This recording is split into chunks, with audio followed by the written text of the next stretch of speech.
Vamos a leer en Génesis capítulo 3, del 1 al 7. Pero la serpiente era astuta más que todos los animales del campo que Jehová Dios había hecho, la cual dijo a la mujer: ¿con que Dios os ha dicho no comáis de todo árbol del huerto? Y la mujer respondió a la serpiente: del fruto de los árboles del huerto podemos comer. Pero del fruto del árbol que está en medio del huerto, dijo Dios: no comeréis de él, ni le tocaréis para que no muráis. Entonces la serpiente dijo a la mujer: no moriréis. Sino que sabe Dios que el día que comáis de él serán abiertos vuestros ojos y seréis como Dios, sabiendo el bien y el mal. Y vio la mujer que el árbol era bueno para comer, y que era agradable a los ojos, y árbol codiciable para alcanzar la sabiduría. Y tomó de su fruto y comió, y dio también a su marido, el cual comió así como ella. Leamos todos ese verso 7. Entonces fueron abiertos los ojos de ambos y conocieron que estaban desnudos. Entonces cosieron hijos de higuera y se hicieron delantales. Vamos en esta mañana, con la ayuda del Señor, a meditar en su palabra en momentos inolvidables, y vamos a dividir esta meditación o esta enseñanza en 3 áreas: los momentos inolvidables, los momentos agradables y los momentos reales. Amén.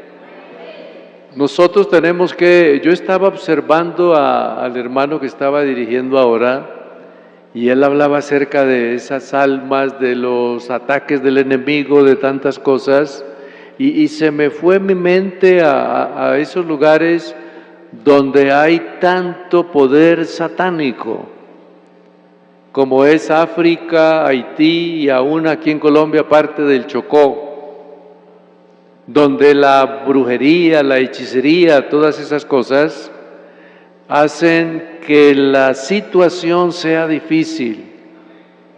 Ganar un alma se vuelve más difícil, porque hay una serie de poderes, yo diría, de formas, maneras. Cuando fui la primera vez a Haití, yo tenía ese deseo de conocer acerca de esa cultura haitiana, y me tocó recorrer el campo, ir por muchos lugares, y veía unas personas que tenían una forma extraña de pararse, de mirar, de caminar, y eran como girando, como que no había ni vida, ni risa, ni charla, ni nada. Y entonces le digo a esas personas, y me dicen: esos son unos zombies que a base de pura hechicería los han vuelto seres, que todo lo que saben es ir, trabajar, comer, y eso que no toda la comida, sino algunos alimentos. Entonces uno se va dando cuenta de ese poder satánico que hay, y en África y en muchos lugares del mundo, y casi toda ciudad tiene como su lugar, su sitio. ¿Por qué no decir como lo que el enemigo lo ha tomado como de él? Y ustedes van notando que en alguna cantidad de ciudades ve que hay un lugar como santuario, como que es allá. Las personas van allá. Cada que voy a la oficina de la sede y en las tardes que regreso, veo cerca, no sé bien cómo llama, pero veo una fila de automóviles, 10, 20, 30 automóviles que los permiten que se parqueen ahí porque van a ver algo allá en un santuario, y mucha gente va en sus autos. Entonces quiere decir que ese poder del enemigo está regado. Por eso no tenemos lucha ni contra sangre ni carne, sino contra principados y potestades Y eso hace de que nosotros cada día miremos con más claridad y más seriedad que tenemos que ver qué hacemos, porque no podemos seguir así como estamos. Tenemos que hacer como un alto en el camino y detenernos a pensar, ¿será que yo tengo que seguir así? ¿Será que la vida será así como yo la vivo nomás? ¿O habrá algo más? ¿Habrá algo más a lo cual yo pueda como tener esa ilusión, ese anhelo, ese deseo, esa decisión para tomar? Cuando uno mira el pasaje de nuestros primeros padres, que es lo que se observa allí, lo he leído para que tomemos como un punto de partida. Y ese punto de partida es que ellos escucharon las dos expresiones o las dos voces. Nosotros en este tiempo se nos hace difícil como pensar, pero que un animal hable, que la serpiente, que aquello, hay muchas conjeturaciones de eso, pero lo que les quiero decir es que como era el comienzo de la historia, el enemigo se pudo meter en cualquier animal y hacerlo hablar. Así como cuando uno se pone a observar una lora que está hablando, pronuncia las palabras. Si le enseñan inglés, habla inglés. Si le enseñan español, habla español. Si le enseñan creol del África, habla el creol. Entonces, tomó ese animal y ahí comienza como a tener una expresión. Para el humano no era extraño que hablara porque apenas estaba conociendo los animales.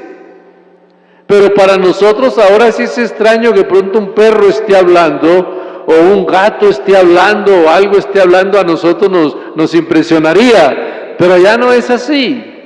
Las cosas son al principio de la historia. Por eso dice que la serpiente era astuta más que todos los animales del campo, y parece que entonces el enemigo toma ese cuerpo y comienza a hablar como para contrarrestar. Ahí es donde ustedes observan que está la voz del enemigo y la voz de Dios, pero hay un solo oído que escucha aquí y escucha allá. Cuando hay esas dos formas de hablar, la una que tiene que decir lo que dice y la otra que quiere contrarrestar, eso no es así, eso no es así. Lo que pasa es que hablar de Dios es hablar como de algo egoísmo, de algo egoísta. Él no quiere, Él no. Pero ustedes si hacen eso van a ser inteligentes, van a ser los seres casi como Él, o sea, o igual a Él van a ser. Entonces esa intención que hay en el demonio es como de levantar esa forma de actuar en esos primeros padres que apenas están viviendo, apenas conocen la naturaleza, pero ya quieren tener un poder como el de Dios. Entonces dice, si vamos a ser igual a Él, ahí mismo. Y resulta que no era así. Era completamente distinto. Por eso dice, con que Dios os ha dicho, parece que comienza el principio de la duda. Fue que os dijo. No. Él les dijo de esa manera. Parece que quiere inyectar o quiere tratar de que duden del que les habló. Este relato solamente trato como de presentarlo a ustedes ahora para que tomemos en cuenta el momento que vivieron. Era el momento decisivo de la historia, no solo de ellos, sino de la humanidad. A veces uno piensa, pero ¿por qué razón? Si yo vivo en el siglo XXI y ellos fueron allá miles de años atrás, ¿por qué yo tengo que pagar ahora por lo que ellos hicieron allá? Pero es que hay que tener en cuenta que de ahí en adelante vino la secuencia de pecar. Si ellos hubiesen obedecido, la descendencia sería obediente, pero como no obedecieron, la descendencia es pecadora. Por eso estaba el árbol de la ciencia y estaba el árbol de la vida, para que él se esperara y no tomara de este, sino que esperara y tomara del otro. Pero se apresuraron y comieron o desobedecieron e hicieron lo que no deberían de hacer, pero nunca entendieron que estaban vendiendo la raza humana, porque la descendencia vendría ya en desobediencia. La descendencia vendría con la intención de hacer lo malo. Pero eso es que cuando el niño nace, uno lo carga, lo acaricia, lo recibe, le enseña a caminar, le enseña a comer, le enseña a hablar. Y cuando le enseña a hablar y le enseña casi a que actúe de esa manera, uno corre con él, va con él, viene con él, y es un cuerpecito tan pequeño que uno le acaricia la cabeza, lo levanta, le regala el alimento, tantas cosas hace. Pero cuando van creciendo ya y como que algo se les trata de quitar, y entonces ya no son los obedientes de antes, ya no son aquellas criaturitas que eran nobles, que escuchaban y abrazaban al papá. Ahora ya que van comenzando a pecar y van entrando en el vicio, ya no quieren saber nada de pronto de padres tan cerca sino lejanos. Hay un instinto ya de hacer lo malo. Para mirar esa parte, noten ustedes lo que sucedió acá. Por eso dice acá que el árbol era codiciable, agradable a los ojos y para alcanzar sabiduría. Parece que lo que había dicho allá había tomado fuerza en ellos. Voy a ser sabio, voy a ser inteligente, voy a ser poderoso y voy a ser como este Dios que me ha estado mandando a mí casi todo el tiempo que llevo en este huerto. Llegó la hora ya de yo ser igual a Él. Y entonces parece que esa codicia es la que lleva a que se coma. En otras palabras, la desobediencia. Comen y los ojos son abiertos. Entonces lo primerito que ellos ven, desnudos. ¿Y por qué no nos dimos cuenta antes y nos damos cuenta ahora? Porque salieron de un estado a otro. De una forma que tenían que la conciencia no les atormentaba de nada. Desnudos, comían, iban y venían, la risa, la alegría, la felicidad, y ya les había dicho Dios que podrían multiplicarse también. O sea que no es cuestión de que era algo íntimo, sexual, que fue el pecado, no, fue la desobediencia, porque antes ya se les había dicho creced y multiplicaos. Entonces cuando sucede eso, comen y salen de aquí y entran acá en lo que nunca habían entrado. Por eso viene en esa condición de maldiciones de la tierra, y la tierra tendrás que trabajarla, sudarás, te agotarás, te cansarás, y ella dará luz también, y parece que viene todo lo que ustedes conocen ya. Pero cuando viene eso, entonces el hombre emprende algo distinto a lo que Dios hubiera querido, pero fue el hombre el que tomó la decisión para hacer lo que él quería. Por eso lo que Dios hace es preservar el árbol que es precisamente, acá se dice el árbol de la ciencia del bien y del mal, pero por acá se presenta en el mismo capítulo el árbol de la vida. O sea que si el hombre hubiese venido y haber comido del árbol de la vida, viviría sin pecado para siempre. Pero tomó de aquel que no debería tomar y quedó en el campo de la muerte y del pecado. Y la paga del pecado es la muerte. ¿Qué sucede? Que por haber comido, quedó pecador para siempre. Y fue con los años, con los miles de años después, cuando Él hace la promesa y les dice que sería un linaje que vendría, y tú le herirás en la cabeza y ella te herirá en el calcañar, mostrando de que vendría alguien que rescataría, pero que no era ya. Y ahí es donde viene ya toda la etapa y toda la historia. Pero entonces cuando se mira lo del árbol de la vida, ya uno va entendiendo que tipológicamente ese árbol de la vida es el que dijo: yo soy el camino, la verdad y la vida.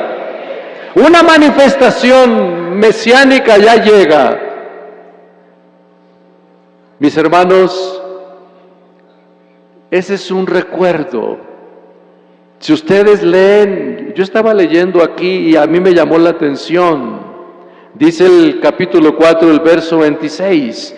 A Set también le nació un hijo y llamó su nombre Enos. Entonces los hombres comenzaron a invocar el nombre de Jehová. Y dice el 25, conoció de nuevo Adán a su mujer, la cual le dio a luz un hijo, y llamó su nombre Set, porque dijo: ella me ha sustituido otro hijo en lugar de Abel, a quien mató Caín. Todo esto es un recuerdo ya. ¿Quién desconoce la voz que había cuando eran obedientes? Algunos historiadores, hombres dados al estudio de la teología, yo escuchaba a un anciano hace muchos años que él en una enseñanza decía que la comunión de nuestros primeros padres con Dios era como la comunión del papá con los hijos. Estaba, llegaba, había alegría, había felicidad, se reían, había comunión, había como esa camaradería que llamamos. ¿Por qué? Porque no había pecado. Parece que la ilusión de ellos era: recorramos el huerto, conozcamos, pero volvamos acá donde nos encontramos con Él. Volvamos aquí donde escuchamos su voz. O volvamos aquí donde podemos sentirlo a Él. Pero cuando salen de ese estado al otro, se corta la comunión. Por eso, vuestros pecados han hecho división entre vosotros y vuestro Dios. ¿Para qué? Para no oír. Eso dice Isaías 59. Para no oír. Entonces se cortó la comunicación y se cambia de rumbo. Es a esconderse. ¿Qué hago? No, ¿dónde? Pero allá donde vamos a tener la charla con él, no. ¿Cómo no vamos a aparecer allá? Sí, porque ya habían cambiado el estado. Ya es donde ellos tratan de cubrirse, pero Dios en su misericordia les proporciona algo diferente a una hoja. Y hay un sacrificio, y es donde los vistió con pieles de animales. O sea que les dio que se cubrieran con algo más fuerte. O sea, la misericordia fue tanta que la conciencia de ellos se tranquilizó porque se veían cubiertos, protegidos, y no se veían tan desnudos dando vueltas por ahí. Por eso es que el que come del árbol de la vida vive para siempre. Porque el que comió de la ciencia del bien y del mal, comió de la muerte y morirá. Por eso él dice: el que come mi carne y bebe mi sangre tiene vida permanente en sí, y yo le resucitaré en el día postrero. Lo que quiero que tomemos en mente ahora, cuando ya nace Set, cuando murió Abel, cuando Caín se vuelve agresivo. Parece que esa es de las primeras reacciones de la humanidad, cuando está diciendo aquí, Dios le dice: ¿dónde está tu hermano? ¿Soy guarda de mi hermano? Hablar de esa manera, eso ya era irrespeto.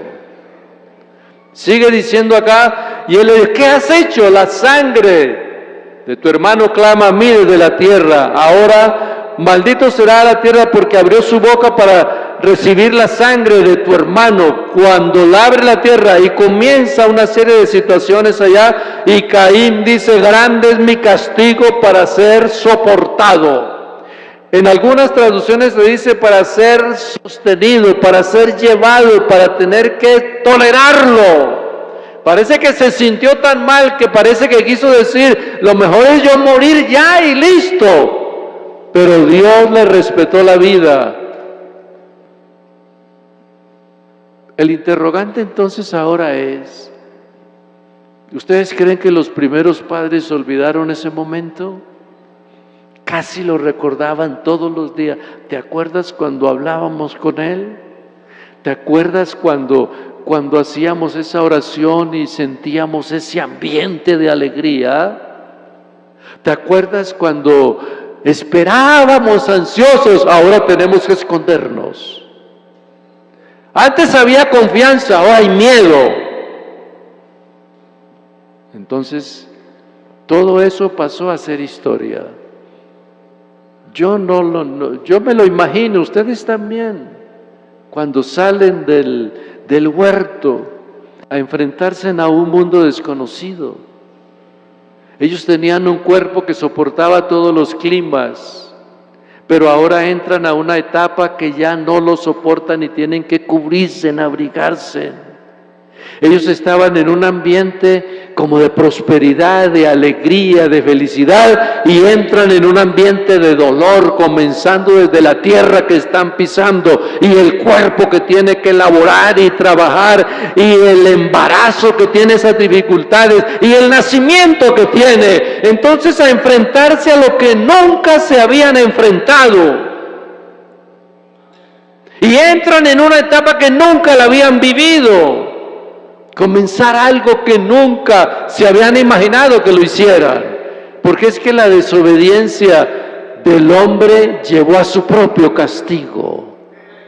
Entonces aquí es como recordar, como ese hijo que sale de la casa, todo lo tiene aquí. Se levanta y todo lo que tiene, todo el esfuerzo que tiene que hacer es salir de la alcoba y llegar allá y sentarse aquí al lado de la mesa.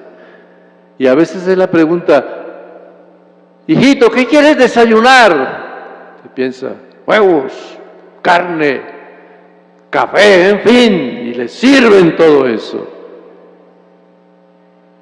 Pero parece que cualquier día dice, yo aquí, ¿qué hago? Mi papá, mi mamá no hace sino mandar y decir y gritar y hablar, mejor me voy de acá para vivir mejor. Y resulta que no va a vivir mejor. Se afronta a un mundo distinto. Eso no fue la vida del hijo pródigo. El hijo pródigo, en una sola palabra, se cansó de vivir bien. Esa es la respuesta. Se cansó de vivir bien y quiso vivir mal. Y cuando está arrastrado por allá, parece que la comida que le dan a los animalitos aquellos, él mira para toda parte y va a agarrar algo. ¡Un momento! Yo no te traje para que te comieras la comida de ellos. Pero en la casa había abundancia de pan. El ser humano tiene esa forma de actuar, lo tiene todo pero cree que no tiene nada, y cuando no tiene nada piensa en el todo, cuando ya no lo puede tener. Eso sucedió acá con ellos. El recuerdo, ese recuerdo los llevó hasta el último momento de la vida, como el recuerdo de Caín, que mató a Abel. Y tanto comenzó ese linaje a vivir de esa manera, que es precisamente cuando los hijos de él, entre ellos está ya precisamente por allá Lamec, y al estar Lamec, dice acá que tiene varias mujeres y tiene una manera de reaccionar, de hablar, una forma agresiva, altanera. Y el que me pegue y el que lo haga, parece que habla de esa manera. Eso está en el mismo capítulo 4. Ahora, mis hermanos, mirando esa situación o conociendo esa condición del ser humano allá del principio, lo que yo quiero que tomemos en cuenta en estos momentos inolvidables es que nunca se sacarán de aquí. Siempre se recordará Eso fue precisamente lo que pasó con los primeros padres. Hasta el último día, ¿por qué nos dejamos engañar? ¿Por qué lo hicimos? Y de pronto ella le dice, es que yo me sentía un poco, no sé, como mi mente, algo así, y comí. Y él le dice, y por ti comí yo también. Y parece que entre los dos comienza como esa discrepancia, como esa forma de pensar allá. Pero cuando se están en esa situación ya dice, ¿y qué nos ganamos con que nos echemos la culpa? Tú a mí, yo a ti. Tenemos es que afrontar la vida como es. Y ahí comienza ya.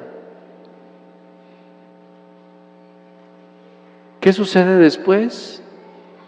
Que hay un linaje que sigue de allí. Hay una descendencia. Y esa descendencia comienza a invocar el nombre del Señor. Parece que lo que quiere decir es que ellos reconstruyen otra vez lo que se había perdido, pero ya no a la altura de lo que era, sino al menos, hablarle a Él, orarle a Él, pedirle a Él, para que Él responda.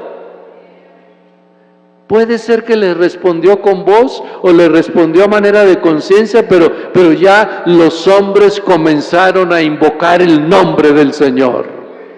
Y ahí es donde ya pudiéramos decir que en una manera como muy precisa, yo diría, parece que el hombre en su instinto comienza como a orar, a pedir, a clamar, a suplicar. Señor, no mire lo que hicieron nuestros padres.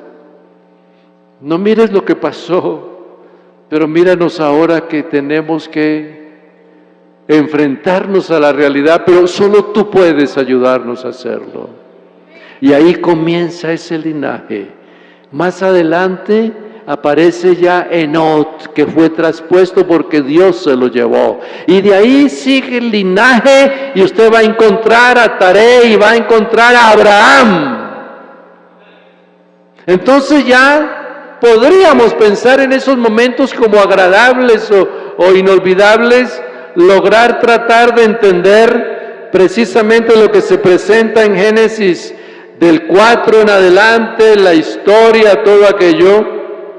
Pero cuando uno mira por allá por el capítulo 6, uno va descubriendo algo. Génesis capítulo 6, el verso 8, miren lo que dice.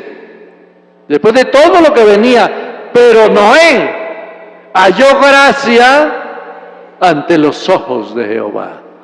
Entonces parece que siempre había un remanente por allí que se acordó de buscarlo a él. Parece que todo no era ruina ni desgracia. Había uno que preservaba ese linaje, esa descendencia, ese camino, lleno de errores, lleno de defectos, sí, lleno de dificultades, sí, pero lleno también de fe para muchas personas. Hay una alabanza a nuestro Dios. Estas son las generaciones de Noé, capítulo 6, varón justo, perfecto en sus generaciones. Y lo más maravilloso cuando yo leo esto es, con Dios caminó Noé. Y engendró ya los hijos Sem, Can y Jafet. ¿Qué sería lo que Noé tendría que recordar toda la vida? Que siendo lo que era, Dios le comisionó algo para preservar las generaciones. Un arca. Lo tratan de loco, de ignorante. Se burlan de él. Quieren agotarle la paciencia, quieren tratarlo de cualquier forma, pero él sabe que Dios lo llamó para algo importante. Aquí el asunto es cómo se va a construir un barco o una arca donde no ha llovido tanto y donde no hay un mar cerca para decir hagámoslo y llevémoslo allá. No hay. Entonces tiene que reunir a su familia. Recuerden lo de nuestros padres. Miren cómo nos tiene acá. Miren la forma de actuar del hombre. Ahora Él me ha dicho que haga un arca y la haga de esta manera, de esta calidad, ayúdenme. Y puede ser, ellos le ayudan a veces con la duda también. Mi papá parece que está un poquito malo de la cabeza, pero no le vamos a llevar la contraria. Vamos a hacerlo. Y hagan este nivel, y hagan este, y hagan aquello, y traigamos aquello. Y la burla y el escarnio. Por eso entre ellos había algo que había que tener en cuenta, que de pronto era la voluntad o el amor de padre que ellos tenían para apoyarle, pero aún muchos de los que estaban en el entorno no creían y no se entraron al arca por más que los invitaran. Cuando están dentro del arca, tienen una forma de pensar. Oye, papá, era verdad lo que tú decías. Esto se mueve para allá, para acá, la cantidad de agua. Todos estos animales y todo acá, todos han muerto por allá. Y nosotros con vida. Es para que entiendan, hijos, que el Dios en que yo he creído, hay que escucharlo. ¿Cuántos dan una alabanza al Señor? Sigue diciendo en el capítulo 6, después de que pasa el diluvio, que ellos salen allá. Ese verso 22, ustedes lo conocen, que dice, y así lo hizo Noé conforme a todo lo que Dios le mandó. Todo lo hizo de esa manera. Viene el diluvio, viene lo que es el pacto que hace Dios, que eso es muy, yo diría como muy diciente, hacer un pacto que el que se compromete es el que más poder tiene. ¿Y qué le exige al otro? Todo lo que le exige es obediencia. ¿Qué le va a ofrecer el hombre en el pacto? Ah, si tú me das esa cantidad, yo te voy a retornar otra cantidad, porque tú haces el pacto y yo también lo hago, y tú tienes y yo también tengo. El hombre no tenía nada porque todo era creación de Dios. Antes el pacto, el que le da valor es Dios. No volveré a consumir, no volveré a mandar juicio, no lo volveré a hacer. Sencillamente lo que yo voy a hacer ahora es que voy a permitir que haya un arco, y cada que se vea el arco, entonces se entenderá que hubo un pacto. Parece que eso es como de recuerdo. Alguien ve eso y ve, es lo más de bonito. Parece que se combina el sol con la lluvia y da sus matices y llama el arco iris, y entonces hay diferentes colores de un lado. Está bonito, pero no faltará quien diga, ese arco nos recuerda lo que sucedió allá. Alabanzas al Señor. ¿Qué sucedió? Que ya fue recuerdo. Abraham. No me voy a detener mucho en esto porque realmente ustedes lo conocen ya, pero la historia nos declara que precisamente mirando aquella situación, Abraham, lo que dice ya en el capítulo 12, Jehová había dicho a Abraham, vete de tu tierra y de tu parentela y de la casa de tu padre a la tierra que yo te mostraré. Haré de ti una nación grande, te bendeciré y engrandeceré tu nombre y serás bendición. Bendeciré a los que te bendijeren y maldeciré a los que te maldijeren. Benditas serán en ti todas las familias de la tierra. Se fue Abraham como Jehová le había dicho, y Lot con él, y era Abraham de edad de 75 años cuando salió de Harán. Recuerden ustedes que él sale de Harán. Tomó pues Abraham a Sarai su mujer y a Lot hijo de su hermano y todos sus bienes que habían ganado y las personas que habían adquirido en Harán, y salieron para ir a tierra de Canaán, y a tierra de Canaán llegaron. Hay una alabanza para nuestro Dios. ¿Qué pasó aquí? Sencillamente, Ur es una ciudad pagana. Dioses por toda parte. Ustedes conocen ya la historia de Taré, que era sacerdote pagano. O sea que Abraham no tenía un hombre que buscaba al verdadero Dios, pero Dios en su linaje conserva a Abraham para que cualquier día Abraham diga, esta vida tiene que tener más sentido. Eso no deben de ser dioses. No sé si recuerdan lo que dice Jacobi, un judío que relata la historia de Abraham y dice que el problema que hubo en Ur para ellos salir huyendo es que habían tantos dioses, y puso a cuidar a Abraham, el jovencito Abraham. Cuídame esto mientras yo voy. Y resulta que se puso a limpiar uno de esos dioses y se cayó, y se cayeron una cantidad. Porque habían unos con cuernos, otros con cabeza de animal, otros frágiles, otros de madera, todo, pero eso se cayó y se formó una destrucción. Y después vienen los del pueblo, ¿cómo es que ese muchacho nos daña a los dioses?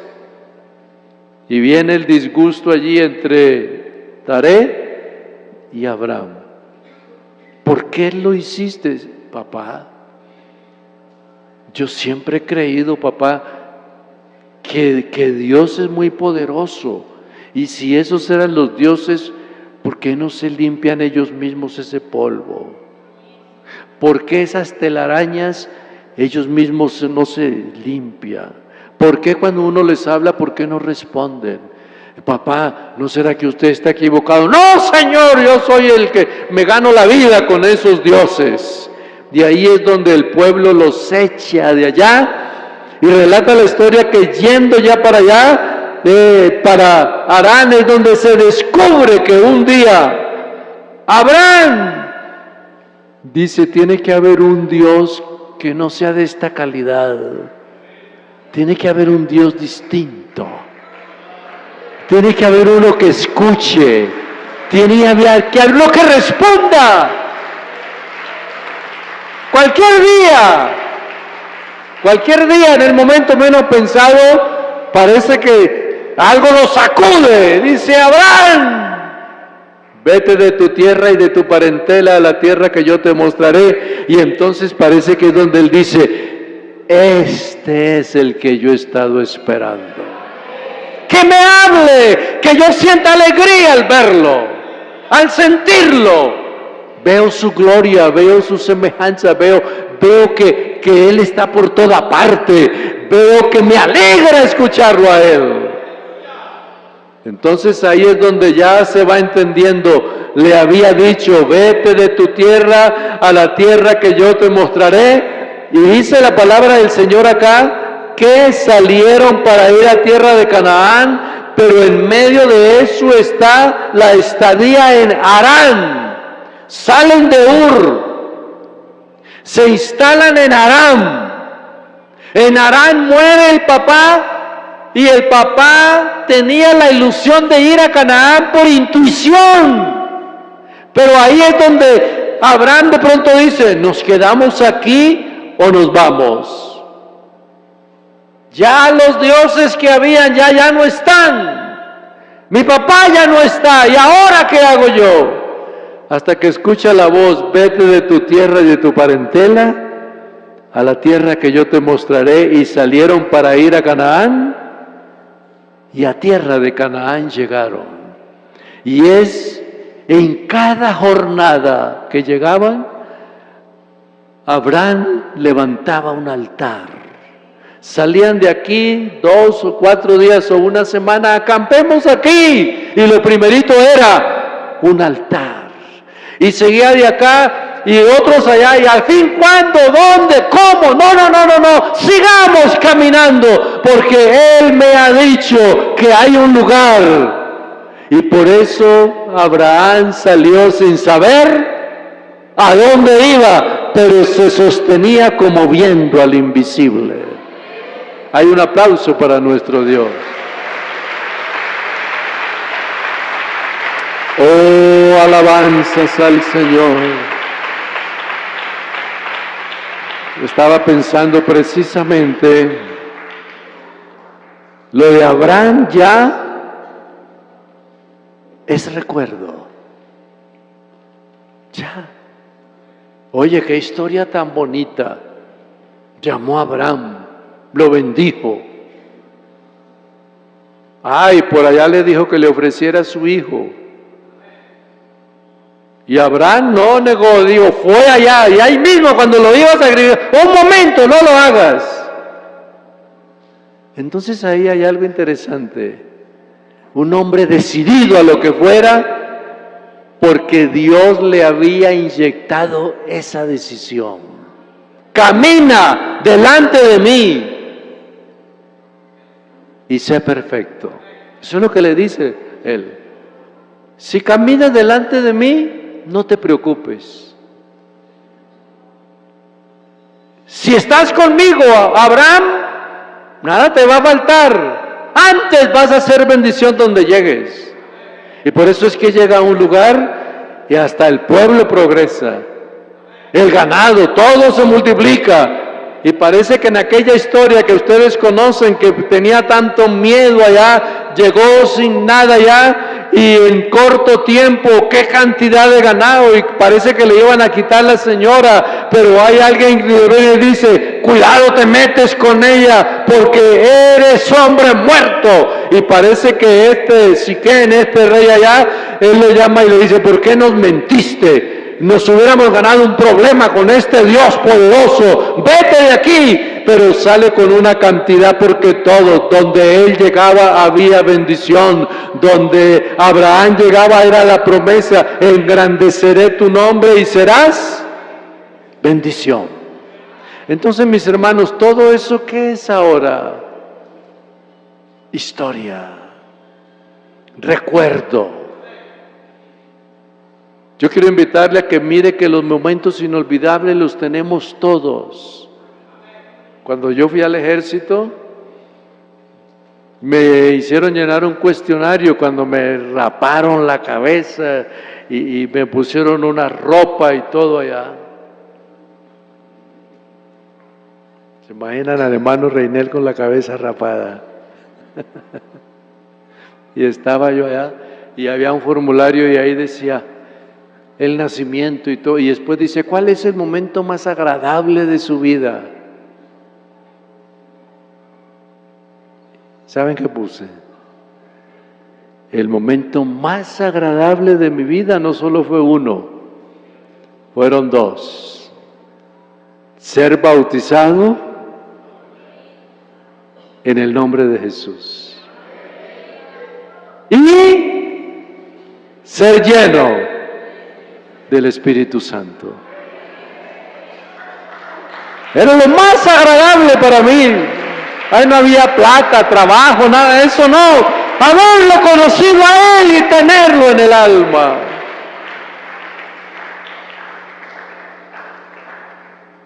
No faltó quien me diga, ¿usted por qué escribió eso? ¿Qué quiere decir? Para mí quiere decir mucho, porque yo conocí al Señor. Yo era un muchacho que estaba viviendo en esa ciudad de Cali haciendo lo malo y tenía apenas 12 y 13 años y era incontrolable. Pero cuando llegué a los 15 lo conocí a Él y lo mejor que me pudo pasar en la vida fue haberlo conocido a Él siendo un adolescente. Yo todavía me pregunto, ¿cómo puede uno de 15 años decidir, lo sigo, voy a dejar el pecado, lo sigo? Se necesita que haya una intervención divina para poder a esa edad conocerlo y caminar con Él.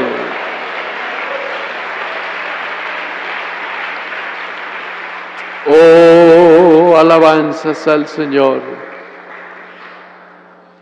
Momentos de dolor, momentos de tristeza.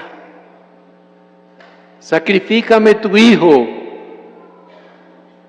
No sé, no me atrevo como a decirlo ahora, pero puede ser que cuando él salió con su hijo, la mamá no sabía. Se imagina decirle, voy a sacrificarlo. Ella se hubiera pegado y no hubiera dejado que se hubieran ido, ahí estaría ella metida también en ese recorrido, llorando todo el tiempo, pero él solo va allá, deja a los criados aquí y les dice, espérenme acá y yo me voy con él. Ven, hijo mío, ven. Parece que se meten por allí. Y cuando miran ahí ya la forma de hacer el altar, parece que ese muchacho le dice, papá, pero ya está el altar, ya está todo. ¿Dónde está el cordero? Dios se proveerá de cordero, hijo mío. Y cuando llegan allá, ya lo va a sacrificar cuando Dios le ordena que no lo haga, y después ven un cordero enredado por allá, entonces ese es el que suple la necesidad. Por eso que es agradable saber que tenemos el cordero que llegó a tiempo, el cordero de Dios que quita el pecado del mundo.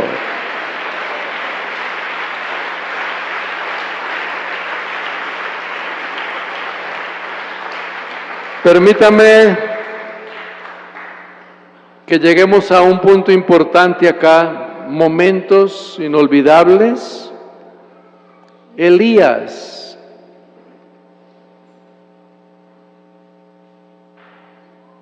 Uno inolvidable.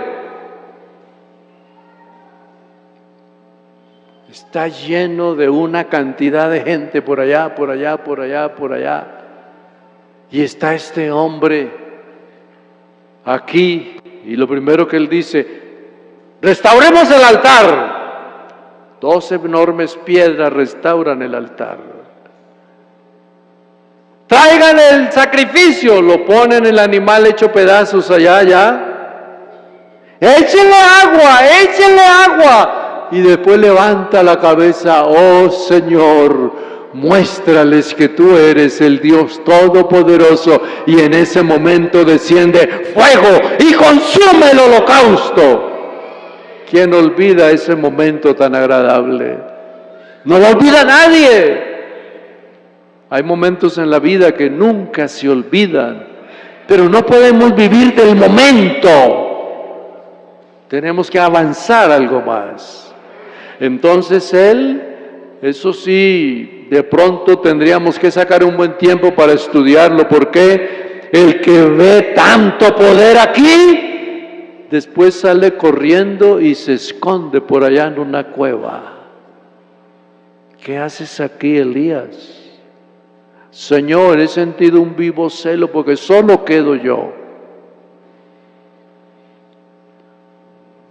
Parece que Dios le dice, estás muy equivocado, Elías. Tú no eres el único. Eres el único que hace ese recorrido y se mete en la cueva.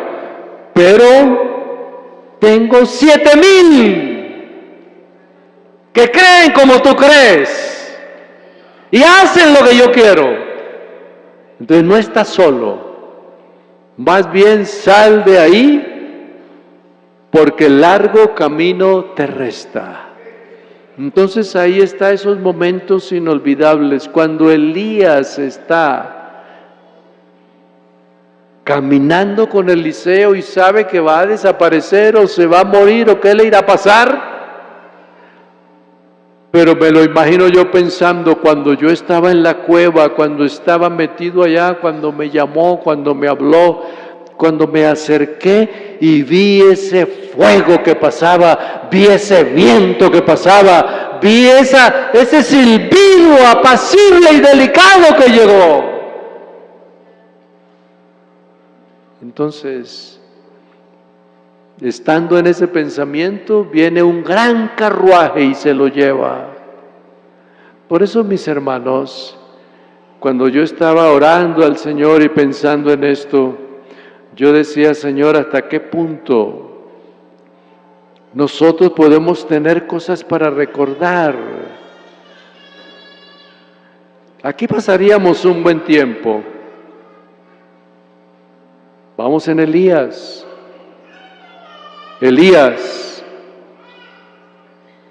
Salomón, David, Isaías. Usted se alcanza a imaginar cuando ese hombre escribe: vi yo al Señor sentado sobre un gran trono y sus vestiduras llenaban todo. Y después lo escuché que decía: ¿quién enviaré y quién nos irá? Eso se olvida fácil, eso nunca se olvida. Y la voz de Él y ese llamado que hace. Yo quiero invitarles en esta mañana, saliendo de todos esos recuerdos, vamos a meditar en el último de esta etapa, la ruina. Lamentaciones capítulo 5. Es una triste ruina. Lamentaciones capítulo 5. Me llama la atención precisamente lo que dice el verso 16. ¿Por qué le llamo yo la triste ruina? Porque todo lo que había tenido Judá, reyes, príncipes, patriarcas, todo lo que tenía, riqueza, dominio, imperio, porque era el reino de Judá, todo. Lamentaciones es el cuadro de la ruina donde se ve Jeremías mirando todo ese pueblo como muere. ¿Quién es aquel que está por allá? Ese es el hijo del rey. ¿Quién es esa muchacha? La hija del rey. Todos están como de un color y estos también. Ese cabello rubio en medio de otros. Ese muchacho tan elegante que se ve, pero tan ya sin carnes. ¿Quién es? Es el hijo del rey. ¿Sabe dónde se escondió Jeremías? Se escondió en el monte de la calavera. O no se escondió, vivió allá.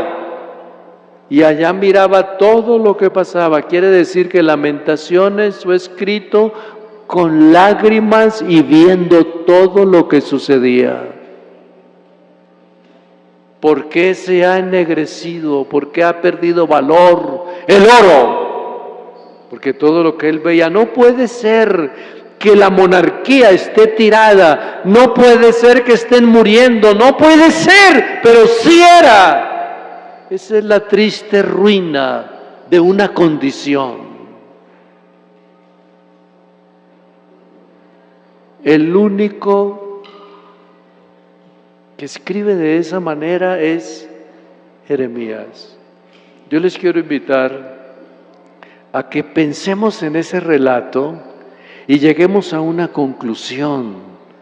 No podía Jeremías decirle: oh Dios, tú te equivocaste, ¿por qué haces esto, Señor? Él tenía que darle a Dios la razón de lo que era por la desobediencia que ellos habían hecho. Lo habían humillado, lo habían amenazado, lo habían tirado a una cisterna, lo habían botado. No lo habían matado porque Dios no lo había permitido, pero ganas tuvieron de asesinarlo. Pero él seguía con vida. Mire lo que dice acá, verso 16.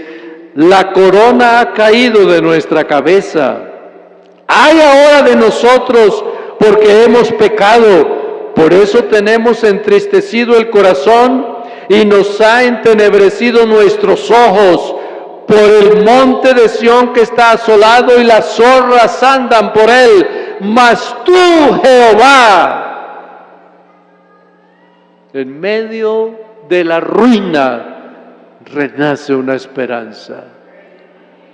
Mas tú, Jehová, verso 19, permanecerás para siempre, tu trono de generación en generación, ¿por qué te olvidas completamente de nosotros y nos abandonas por tanto tiempo? Haznos volver, oh Jehová, a ti, y nos volveremos. Renueva nuestros días como al principio. ¿O acaso es que ya nos has desechado y te has airado toda la vida con nosotros? Y termina el profeta su cántico. Haznos volver otra vez, no nos dejes aquí, que venga ese espíritu de reconocimiento. ¿Y ustedes saben lo que pasó? El cautiverio, Babilonia, y después de varios años es que aparece Nehemías para ir a recuperar esos muros que hace años se habían derribado, y trabajan allí ellos, o sea que esos muros se pudieron construir en meses, no en años. Y después salen de la esclavitud o de allá de Babilonia, y en ese tiempo es que surge Esdras, Nehemías, Zorobabel, todos esos hombres que se unen para restaurar a Jerusalén y restauran el templo, y por ahí surge todos esos hombres de profetas menores, Habacuc, todos esos, Amós, cuando dice que la gloria de este templo será mejor que la primera. Recuerdos. Yo los quiero invitar a ustedes ahora a que salgamos de esos recuerdos inolvidables y pensemos en los recuerdos agradables. Hay una alabanza para el Señor. Uno de ellos, agradable. Andando Jesús junto al mar de Galilea, vio a Simón y a Andrés su hermano, que echaban las redes porque eran pescadores, y les dijo Jesús: venid en pos de mí y haré que seáis pescadores de hombres. Momento agradable, esa ilusión. Dejan la red y se ponen a observarlo a él. Él dice: síganme. Parece que es como un desafío. Un desafío. Sígueme y verás cómo te va a ir de bien. Ya no tendrás que estar pescando por allá. Será un trabajo distinto. Y dejando las redes, le sigue. Y sigue caminando, y por allá otro familiar: ven, sígueme, y lo siguen. Momentos agradables de la vida. ¿Acaso no hemos vivido nosotros ese momento? ¿Cuál fue el momento más agradable? Usted dirá: el que cuando me casé, cuando tuve mi primer hijo, cuando aquello, cuando lo otro. Yo sigo sosteniendo que el momento más agradable es haberlo conocido a Él y andar en sus caminos. Momentos agradables. La transfiguración en el monte. Pedro, Juan y algunos van y ascienden y van hasta que llegan allá todos cansados ya. ¿Y a qué nos traería aquí? ¿A qué nos traería? Pero resulta que cuando están allá y ya ellos les está dando como sueño, hay uno que comienza a orar, y orando se fue transfigurando, y ahí se abrieron los ojos bien grandes y vieron lo que pasaba. Se les fue el sueño y lo ven a él que resplandece, y ven que habla con otros allá y dice: pero yo no los había visto antes. Y resulta que está ahí un Moisés y un Elías, dice el evangelista, y están ellos observando todo. Esto está tan agradable acá, Señor, hagamos aquí 3 pabellones, para ellos y para ti. Y él dice: no, yo no los traje acá, es para que vean un poquitico de lo que yo verdaderamente soy. Hay un aplauso para el Señor en esta hora. Oh, aleluya, aleluya. momentos agradables, los milagros. ¿Ustedes creen que la mujer que fue sana del flujo se le olvidó a los 15 días quién la había sanado? Esa mujer hasta el último momento recordó quién la había levantado de esa desgracia. El ciego, el paralítico. Momentos agradables. Pero yo les invito esta mañana a que no pensemos ya tanto en aquellos momentos inolvidables y en aquellos momentos agradables, sino que vivamos los momentos reales. ¿Qué te ganas tú con estar pensando en un pasado? Sucedió. Lo que nos interesa ahora es no tanto que sucedió, sino que suceda. Yo tendría mucho que recordar cuando anduve, que el campo, que la montaña, que la amenaza, que todo. Pero ¿qué me gano ya con eso yo? Yo lo que tengo que creer ahora es esperar y pedir, Señor, tú que los ayudaste allá, tú que estuviste con ellos allá, creo que tú puedes estar con nosotros aquí. ¿Sabe qué es lo que ha pasado? Entro ya en la parte, digamos, final, pero yo les quiero decir así rápidamente algo que ha pasado, y es precisamente que nos hemos olvidado de esa responsabilidad. Esa responsabilidad cuando Él ya está en sus últimos días. Simón, hijo de Jonás, ¿me amas? Sí, Señor. Y vuelve y le dice hasta que al último le dice, Simón, hijo de Jonás, ¿me ama? Dice, Señor, tú sabes que te amo, apacienta mis corderos. Esa responsabilidad pastoral y esa responsabilidad congregacional y esa responsabilidad personal es la que Dios quiere que tengamos en cuenta. ¿Por qué sucede lo que sucede en algunas personas? ¿Por qué pasa lo que pasa? Pero yo diría, ¿por qué razón? Es que teniendo tanto, nos vemos tan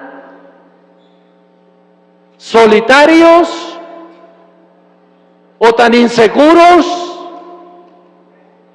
o nos consideramos a veces como tan incompetentes. Eso era para ellos. Eso era para ellos. Que esa hermana, eso era para esa hermana. Pero que aquellos hermanos acá del Urabá y al comienzo de la obra en Antioquia, eso era para ellos. Pues le quiero decir que salgamos de ese pasado, porque hay cosas para nosotros en estos precisos días. Una alabanza al Señor. Yo quiero invitarles a algo, mis hermanos. Estaba yo pensando en 1 de Juan 3, y miren ustedes el panorama que Juan presenta a la congregación. 1 de Juan 3, verso 1. Mirad cuál amor nos ha dado el Padre, para que seamos llamados los hijos de Dios. Por esto el mundo no nos conoce, porque no le conoce a Él. Sigue diciendo, amados, ahora somos hijos de Dios, no se ha manifestado lo que hemos de ser, pero sabemos que cuando Él se manifieste, seremos semejantes a Él, porque veremos tal como Él es. Y el que tiene esta esperanza en Él se purifica, así como también Él es limpio, porque todo aquel que comete pecado infringe también la ley, pues el pecado es infracción de la ley. Entonces aquí hay algo. ¿Por qué no se ha avanzado en esa vida cristiana, en esa familia, en ese hogar, con esos hijos, con mi propia vida espiritual? ¿A quién le he hecho la culpa? ¿Al pastor anterior? ¿Al de más allá? ¿El de acá? ¿A ella, mi señora? ¿A él, el esposo? ¿A mis hijos? ¿A quién le he hecho la culpa? Si el que tiene esta esperanza en Él se purifica como Él es limpio, el que tiene esa esperanza en Él se examina, se observa. El que tiene esta esperanza en Él se corrige. Yo no puedo ser así, yo tengo que ser diferente, porque por eso está el sacrificio del Calvario. ¿Para qué hubo sacrificio en el Calvario? Para que yo siga igual. ¿Por qué se derramó la sangre? Para que yo siga igual. ¿Por qué vino Pentecostés dando autoridad y poder? Para que siga igual. O todo lo que Él ha dado es para que yo lo entienda, que es para yo vivir una vida mejor delante de su santa presencia. Hay 10 puntos que quiero tocar en este instante ya solamente para la finalización, pero estaba observando, hermanos, precisamente que de esos 10 puntos hay que leer primero Apocalipsis capítulo 2 y miren lo que dice para estar en una condición, y miren lo que Dios dice para salir de esa condición. Dice Apocalipsis 2, 1, el que tiene las 7 estrellas en su diestra, el que camina en medio de los 7 candeleros de oro, dice: yo conozco tus obras. Estaba yo pensando precisamente que cuando uno va leyendo este pasaje, le llama la atención algo, y es lo que dice la palabra del Señor, precisamente en San Juan, que leíamos ahora, y Apocalipsis 2, que es el mismo Juan el que escribe. Y dice San Juan, capítulo 2, verso 1, escribe a la iglesia que está ¿dónde? Éfeso, porque Juan fue pastor de la iglesia en Éfeso. Timoteo fue pastor también de la iglesia en Éfeso. Pero dice acá: yo conozco tus obras, tu arduo trabajo. Yo conozco tu trabajo, tu perseverancia, que no puedes soportar a los malos. Y se dice los que son apóstoles y tú no los puedes soportar porque no lo son, y los has hallado mentirosos, has sufrido, has sido perseverante, has trabajado arduamente por amor de mi nombre y no has desmayado. Todo va bien hasta ahí.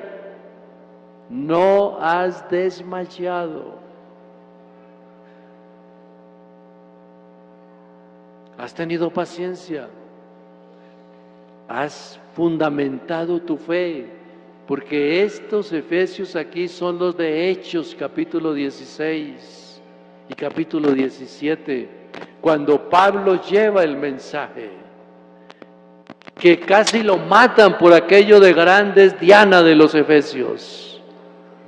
Pero lo que quiero que tomemos en cuenta, mis hermanos, es que todo radica en algo. Lo que usted está pensando, eso es: tengo contra ti que has dejado tu primer amor. Recuerda de dónde has caído. O sea, la altura que tú tenías espiritualmente, en vez de crecer, ¿por qué ha entrado en decadencia? Si la lógica cristiana es de aumento en aumento hasta que el día es perfecto. O sea, la vida cristiana es de crecimiento. Todos tenemos la oportunidad de crecer, aumentar, progresar. Cada día saber más de la palabra, más deseo de buscarlo, de orar. Pero es que todo radica en que se ha dejado el primer amor. Cuando se piensa en esto del primer amor, lo lleva a uno como a reflexionar, lo lleva a uno a pensar en que el amor puede menguar, el amor puede crecer, pero también el amor puede desaparecer. Las 10 cosas que las voy a pronunciar ahora es para que usted las tome en su mente y las piense. Una de esas 10 lo está atormentando. Una de esas 10 le está dañando su hogar. Una de esas 10 le está dañando sus hijos. Una de esas 10 le está dañando su vida cristiana. Una de esas 10 le está arrebatando la fe.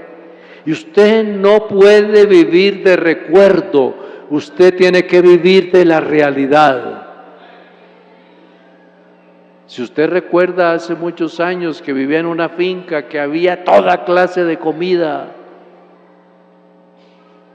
y ahora escasamente espera el salario para comer lo que le sirven allí, usted no puede llenarse con toda la abundancia de allá. Usted se llena con el apóstol del primer amor, o Dios.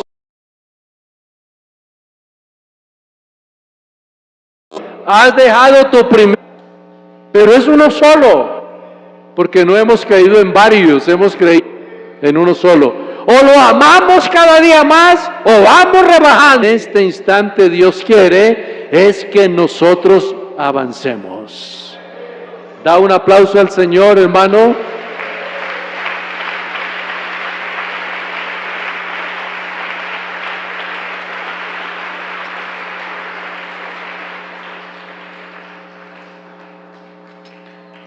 Las 10 causas son las siguientes, solo las voy a pronunciar, usted las va a analizar. Primero, el mundo y los deseos.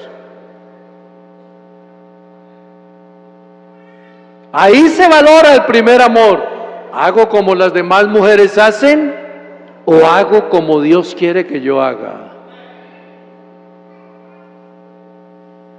¿Me meto en mi vida sentimental como todo el mundo se mete? ¿O como Dios quiere que yo me meta? Entonces ahí está esta primera área que es el mundo y los deseos. Concupiscencias, vicios, aptitudes, formas de vivir, maneras. Es que esos son unos viejitos obsoletos allá y hay que vivir el siglo XXI. Tú puedes vivir así sea en el siglo 30 o el 40, si Él no ha venido, pero hay que vivir en santidad en el nombre glorioso de Jesucristo. El mundo y los deseos. ¿Qué dice la Biblia sobre eso? El mundo y los deseos. A ver, ayúdenme, ¿cómo es? El mundo y los deseos pasan, pero ¿qué?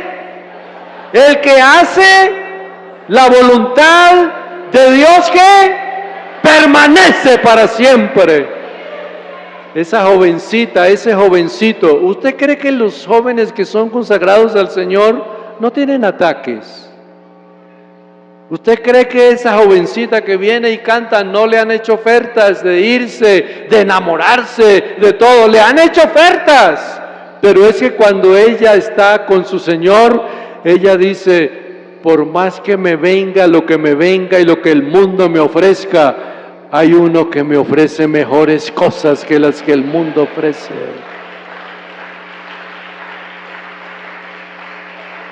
¿Usted cree que un músico no lo han invitado a tocar rock? ¿No lo han invitado allá a una discoteca? ¿No le han ofrecido dinero para que acompañe a un gran cantante? Todas las personas tienen el ataque del enemigo, pero el mundo se pasa. Por eso es que cuando se le tiene ese amor a Él, no importa lo que me ofrezcan ni lo que el mundo me trate de arrastrar, yo sé en quién he creído. Punto 2, las amistades. ¿Con quién te relacionas? Una persona que apareció por ahí y es mi mejor amigo, mi mejor amiga. Mentira. ¿Sabes cuál es el mejor amigo? El divino compañero del camino. Las amistades, deja eso. Esa mamá tuya, es que esa es una viejita alegona, ella, eso, déjala ya. Que ella siga con su religión y su oración y todo. Ven tú para acá. Un momento, detente y di: Jesús es mi mejor amigo. Al corto tiempo, prueba esto, aspira esto, inyéctate esto, y esto sí te va a hacer que aquello y que lo otro, pero resulta que hay gente que vive feliz sin eso. Viven alegres, vivimos alegres, contentos, sin necesidad de droga, de vicio, cocaína, marihuana, lo que sea, nada de eso. La alegría nuestra no está en una jeringa, no está en una pastilla, la alegría nuestra está en el Rey de Reyes y Señor de Señores. Las amistades. El dinero. Yo veía tantos autos que hay y bonitos y último modelo. Pero mis hermanos dueños de esos carros y el que no lo tenga, que el dinero no lo saque de acá. Antes, mientras Dios más le dé, acérquese más al que lo está bendiciendo. ¿Sí me entendió lo que le quise decir? Usted tiene derecho a que Dios lo bendiga, su automóvil, su apartamento, su finca, su casa, tenga todo lo que Dios le da, pero cuando más tienes, es donde más te arrodillas y lo buscas. Gracias Dios Todopoderoso, porque nada tenía y tú me lo has dado todo. El dinero, la raíz de todos los males. Jovencito, si te han hecho de pronto la oferta, estás muy mal. ¿Necesitas plata? Yo tengo 10 millones por ahí o más, o 20, o 30, o 50, que te los ganas en una semana. Cuidado, porque lo que te ganas, según ellos, en una semana te costará la vida. Y fuera de la vida material hasta la vida espiritual. Mejor, ayúdenme ustedes, mejor es lo poco en el temor del Señor que gran tesoro donde hay turbación. Te ganan lo poquito, pero levantan las manos con libertad y con alegría y con seguridad. La concupiscencia de la carne es el punto 4. No puedes ver un hombre o una mujer. Concupiscencia. Tienes una buena mujer en la casa, pero siempre estás mirando a ver y estas, y resulta que esta está más bonita que aquella que es mi esposa, esta, y parece que compara. No compares, porque la mujer que Dios te ha dado es la mejor de todas. No sé si me escucharon, pero es la mejor de todas. La que se preocupa por ti, la que te ha dado esos hijos, 1 o 2 o media docena o lo que sea, pero si no te los ha dado también será que no se ha podido, pero ahí está contigo y los dos están juntos, Pero lo que quiero decir es que no te azote la concupiscencia ni de la carne ni la soberbia de la vida, porque eso pasa. Pero el que hace la voluntad de Dios, ¿qué dice? Permanece para siempre. Un mundo lleno de concupiscencia ahora en todo. Mujeres que ya perdieron la vergüenza y se visten de cualquier forma, concupiscencia, tratando de llamar la atención. Las hijas del Señor no necesitan esa fórmula. Las hijas del Señor saben cómo se actúa cuando se tiene ese amor verdadero que llama a Jesucristo. ¿Sabe cuál es la otra causa? No orar. Ya yo voy a terminar. No orar. Yo no sé si aquí habrá alguno que comete ese error, pero se levanta de la cama, lo primerito que piensa es en el desayuno y sale. Yo le quiero dar un consejo, que cuando usted se despierte, lo primero que haga, hable con Él. Y después de estar todo el día dando vueltas de un lugar para otro y se va a acostar, lo último que haga sea hablar con Él.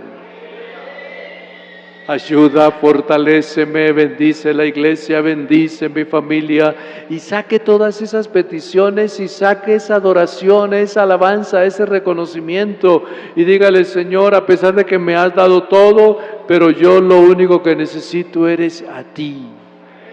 Por favor, no me dejes. Usted sabe que hay que orar antes de salir de la casa, al llegar de la casa, al comer un alimento, la oración sin cesar. Es esa oración continua. Me monto en un automóvil y puedo estar diciendo: Señor, qué bueno eres maravilloso, te adoro, te glorifico, te exalto. Voy caminando: oh, mi Dios es maravilloso, mi Dios es único. Estoy trabajando porque Él me dio la salud, las fuerzas. Estoy orando, clamando, pidiendo. No estoy triste, no estoy desesperado, no estoy angustiado. Me grabé en la mente una palabra: todo lo puedo en Cristo que me fortalece. Aplaudo lo que Él está aquí en esta hora. No buscar su rostro. El Salmo 27 dice: mi corazón ha dicho de ti, tu rostro buscaré. Parece que el salmista tenía un instinto dentro de él. Pero después dice: mi corazón ha dicho, buscar mi rostro, tu rostro buscaré. ¿Sabe qué es esa parte tan profunda del rostro? No es que usted se va a arrodillar y va a ver una cara y va a ver un cuerpo, no, sino que usted se arrodilla y aún con sus ojos cerrados, usted siente una presencia. No sé cuántos les habrá pasado, pero uno siente una presencia allí, una presencia agradable, una presencia que uno se siente que comienza como a llorar. Y si alguien lo viera a uno llorando, diría que sabe qué le pasaría. Lo regañaron, lo amenazaron, le robaron, le quitaron. No, nada de eso ha pasado. Es que estoy contemplando su grandeza, su poderío, sus maravillas, para conmigo principalmente.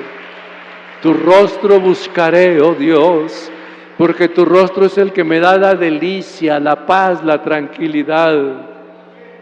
Yo me siento a veces allá en la sala, en algunos momentos me pongo a pensar en Él y yo resulto llorando mis lágrimas y yo digo, las mejores lágrimas que uno derrama es cuando está en la presencia de Él, porque en su presencia hay plenitud de gozo. ¿Y qué más?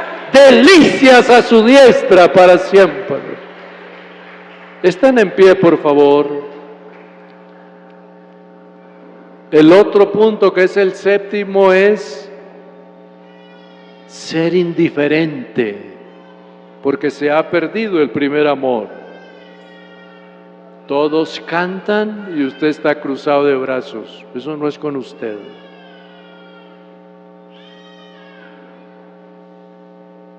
Usted mira para un lado, para el otro, pero el canto de aquí no es con usted. Vamos a orar, a levantar las manos, que la levanten los demás, porque eso no es conmigo.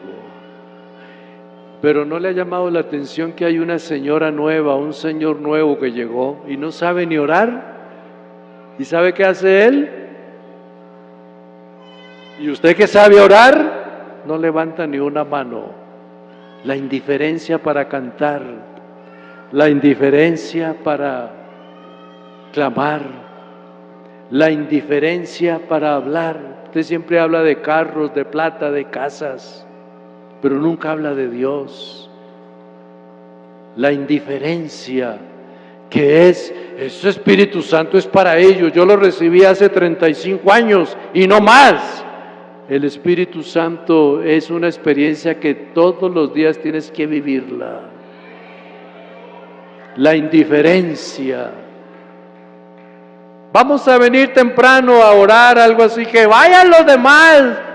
Yo ya tengo las rodillas peladas de tanto y resulta que no es así. Indiferencia en el canto, en la oración. Mira a este pueblo y no faltará usted que diga, bueno, ¿cuál tendrá aquí casa como la mía? ¿Cuál tendrá esto? ¿Cuál tendrá un título como el mío? ¿Habrá otro abogado por aquí? ¿Habrá otro arquitecto por aquí? ¿Habrá otro contador por aquí? No mires eso. Mira que si no hay contadores ni hay abogados, somos hijos del Dios viviente. Y si hay uno por ahí, no es que ese ya será el mejor de todos, no. Porque el mejor de todos aquí se llama Jesucristo. Octavo, no quebrantar la carne. ¿Tú has hecho un ensayo ayunar cuando más comida hay en la casa? Que abres ese refrigerador y está que se salen las cosas de allá. Cuando eso esté bien lleno, qué bueno que diga, Señor, voy a hacer un ayuno para darte gracias de todo lo que me has dado y no un ayuno porque no tengo que comer. Te voy a demostrar, Señor, que puedo hacerlo teniendo, porque tú mereces lo mejor que yo pueda darte. ¿Por qué? Porque yo no he dejado mi primer amor todavía. La carne. Es que yo no lo hago porque las rodillas me duelen mucho. ¿Sabe, Señor? Me duelen las rodillas, me duelen los hombros, me duele el estómago, me duele la cabeza, me duelen los dedos, me duele todo, pero aún así tú eres digno de que yo te alabe, te adore y te glorifique. Nada me va a impedir que lo haga. Punto 9. No valorar el sacrificio de la cruz. ¿Qué es no valorarlo? Desconocerlo. Por ese sacrificio en la cruz es que hay estas iglesias. Por ese sacrificio en la cruz es que somos salvos, es que somos redimidos. Por ese sacrificio es que cantamos. Aquí no le estamos cantando al señor fulano, a la señora fulana, no, aquí le cantamos a Jesús porque nos amó, nos redimió, nos rescató y derramó su sangre para que nosotros seamos limpios de todo pecado. El último punto que puse acá es no ser agradecidos, como dice Colosenses. No se agradece. Yo quiero decirles algo. ¿Por qué no le agradecemos a Él hasta cuando se abren los ojos en la mañana? Porque algún día no se abrirán. Y por más que quiera, ya quedan cerrados. agradecidos. ¿Por qué tenemos este hermoso día? Por Él. ¿Por qué mis hijos han crecido? Por Él. ¿Por qué Dios me ha provisto ese trabajo? Por Él. ¿Por qué tengo esta carrera, esta profesión? Por Él. ¿Por qué estoy todavía con vida? Por Él. Quiero invitarles a algo, mis hermanos. Vivamos el presente. Señor, hoy quiero vivir una experiencia contigo. Hoy, no mañana, ni la que viví hace un año, no. Hoy quiero vivirla. Yo quiero invitarte en esta hora a que le pidas una experiencia personal a Dios. Que lo hagas aquí en el altar, o lo hagas allá, o lo hagas en la sala, o lo hagas en la alcoba, o donde sea, pero dile, Señor, que yo te sienta, que yo vea que no me has desechado, que no me has dejado, que yo vea que tú estás conmigo todavía, en medio de mis debilidades, mis flaquezas, mis errores, tú estás conmigo. ¿Por qué no ensayas, por qué no pruebas en vivir un presente agradable con Él? No vivamos ya del recuerdo. Yo evangelizaba, yo hacía, yo iba, yo gané tantas almas. No, déjalo allá, que Dios lo tiene en cuenta. Vive tu presente ahora. ¿Cuál es tu presente? Esa experiencia con Dios. Mientras unos tratan de gritar y llorar por sentirlo, tú puedes levantar las manos y lo sientes rápido. Esa experiencia, que Dios te use para una sanidad, esa experiencia. Que Dios te use para ganar un alma, esa es experiencia. Que Dios te use para ganar a tu hija, a tu hijo, a tu señora o a tu esposo, esa es una experiencia. Que Dios, cuando tú estás solito, comienzas a pensar en Él y comienza Dios a bendecirte. Esa es una experiencia. Nosotros podemos vivir muchas experiencias con Él, pero yo te quiero invitar a que ya dejemos el pasado y vivamos el presente, porque el mundo nos necesita en este presente. Nada nos ganamos con prepararnos para evangelizar dentro de un año o dos. Vivamos el presente ahora. Yo quiero entonces en este instante hacer una oración. Y después de esta oración el grupo musical va a entonar un canto. Pero yo quiero invitarle a que levante su mano allá donde está. Eso es. ¿Será que te atreves a decirle que te dé una experiencia? ¿Será que le pides una experiencia? ¿Será que le dices, Señor, he vivido muchas, pero quiero vivir la más grande de todas? Y eso puede suceder hoy, esta tarde, mañana, este mes. Levante sus manos. Señor Jesús, Padre Celestial, delante de tu presencia estamos en esta mañana que tú nos concedes aquí en esta iglesia en Bello. Y te damos gracias por los que hemos caminado contigo todos estos años, pero te damos gracias por los que tú permitirás que ganemos y las experiencias que podamos tener. Los que estamos aquí presentes y los que están por la parte virtual viendo esta meditación en cualquier país del mundo, que comience a vivir experiencias con Dios. La experiencia de una sanidad, la experiencia de un milagro, la experiencia de una maravilla. Esa experiencia no fue para Pedro ni para Pablo, ya es historia. Yo quiero vivir mi propia experiencia. Oh, mi Dios, ayúdanos ahora que estamos delante de ti una vez más. Glorifícate, Padre Celestial. Que los jóvenes de esta iglesia puedan experimentar contigo grandes cosas. que los ancianos puedan experimentar grandes maravillas, que cada esposa, que cada hija, que cada hijo pueda experimentar algo grandioso. Y si hay causas de destrucción, que más sean las causas para seguirte a ti, oh Dios.